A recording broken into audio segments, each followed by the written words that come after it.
are back with more of My Southern Home, and I'm here with Ben Tyler with Ben Tyler Building and Remodeling. And thanks for joining us, Ben. Kimberly, we always have fun when you're around. We love having you on our jobs, and here's another one we can show off. Well, I love that you've taken me to a mid-century modern home because it's one of my favorite designs. Well, we've worked on a number of them over the years, and this is a ranch house in a subdivision that was probably developed around 60s, late 50s. So here's a perfect example, I think, of what you can do with a ranch-style house. Well, your company is so good at taking a mid-century modern or even a home that's 200 years old and reimagining what the space could look like with a modern look, but staying true to the architectural details of the home and the time that it was built. Right, and you'll see as we go through this house how the cabinetry, the flooring, the colors, the windows, doors, etc. have followed that style, and we've kept it pretty much original style. Well, the flooring is fantastic. You can definitely tell that that's original to the home. Yeah, it's beautiful. We've refinished it in most areas and added a little bit where we made some openings bigger, etc. But a lot of it was here. You've got some nice herringbone, and it's a wonderful mix of styles here. Well, I've noticed too on the tile in the bathrooms, they carried that look with those spaces as well. They did. We see this in most of the modern kitchen and bathroom designs where tile is installed vertically versus horizontally, and there's some nice, clean, sharp lines. Seats in showers might be large slabs. So it's a distinctive style, and the owners and their interior designer have decided to take this one back to where it would have been. And Ben, you tweaked a lot of things structurally in this home. We did. We opened up some walls. We took over a bedroom and made some nice, generous closet space for the homeowners. We covered up a fireplace, actually, for a nice media wall in the living room. So overall, the footprint didn't change, but we did change the layout a little bit. Well, when you're working with an expert like yourself, Ben, it makes it so easy to imagine what your space could look like with just a few changes here and there. Right, and this particular customers, they had lived in the house for a long time, and it was time to do some remodeling versus moving. They've got a wonderful lot in a nice neighborhood, and they wanted to stay here. And I like how the kitchen was transformed into a modern area, but it still has that mid-century look.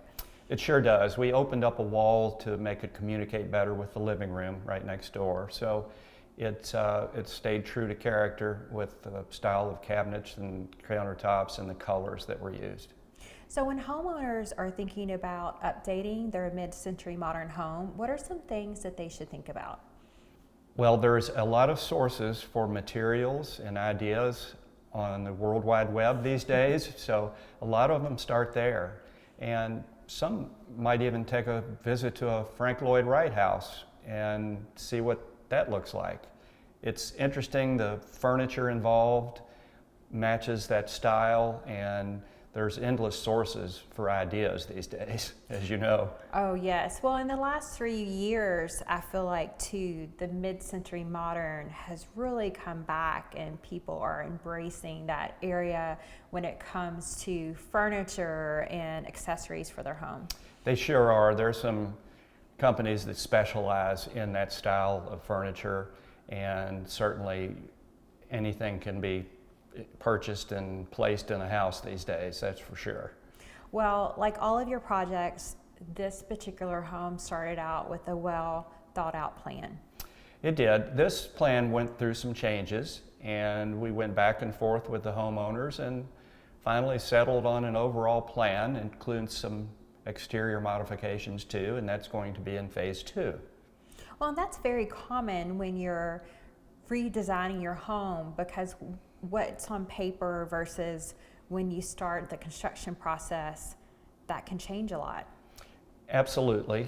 We had planned a multi-phase project here for this one, and the homeowners have actually spent time away from the house, so we could basically take it all over and do it all at once interior-wise. Well, and that's a big decision too. Homeowners should think about whether they should stay in their home during the process or leave. And it all boils down to how comfortable you are living with everything that's going on. It's noisy. It can be uncomfortable at times. There may not be air conditioning on all the time, and occasionally the electric might be out also. In this particular project, we were all over the house. It would pretty much been impossible for somebody to stay here. Well, Ben, that's a big decision that homeowners should really think about before they even start a process on their living arrangements. Well, and we talk to them early and often about what we can do and how they can live with us while we're doing a large remodeling project. And generally it just boils down to their comfort level and what they can put up with on a daily basis. And in this particular home, we were in every room. Well, thank you so much for being with us today. We really appreciate it. Thank you for having us. As always, we love showing off our work. We'll be back with more My Southern Home in just a moment.